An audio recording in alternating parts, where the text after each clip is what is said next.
Ah yes, another painful episode. What a great way to end off this core. The episode starts off a year later with Gojo absolutely flexing. He's mastered Limitless and he is not afraid to show it. The animation here is insane though. Like, I've rewatched this hand motion 20 times by now. I've just had it on repeat and it's so fun to look at. Props to the animator who did this. I don't know who was behind this cut. We then get some nice shots of Geto on a train and ghetto ass. Seriously though, this scene was haunting. This scene was also super sweet, but man, Geto looks so tired it hurts. Love of God!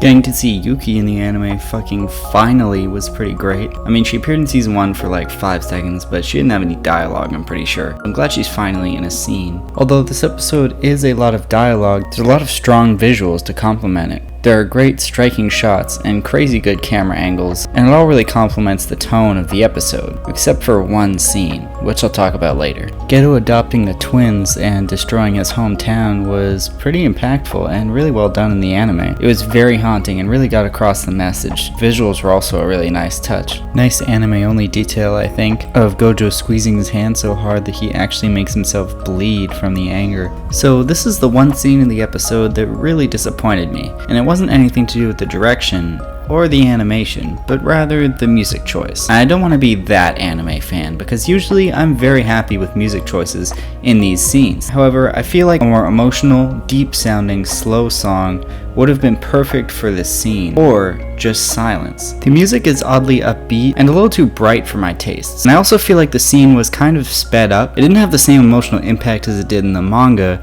and I felt like the scene almost didn't have the same significance in the anime, even though it is very important, and it's one of my favorite chapters from this arc and the manga. Overall, the character acting, animation, and visuals were all great, but this scene was a little too short and the music was not my taste for this scene at all, leaving it to be a little bit of a disappointment in my opinion. The character acting here is phenomenal, and this scene is absolutely brutal. I'm so happy this panel was finally adapted into the anime. Gojo's conversation with a little Megumi was absolutely adorable, perfectly adapted, the art looked great, and the camera angles were also very interesting. And we end the episode with the main trio returning, finally! I absolutely cannot wait for Shibuya, and they look great in this new second season of the anime with the new art style. You just know that the next arc is going to be absolutely peak in the anime. And that wraps up this week's episode. Pretty good stuff. The one scene I was kind of disappointed in, but the rest was fantastic as usual.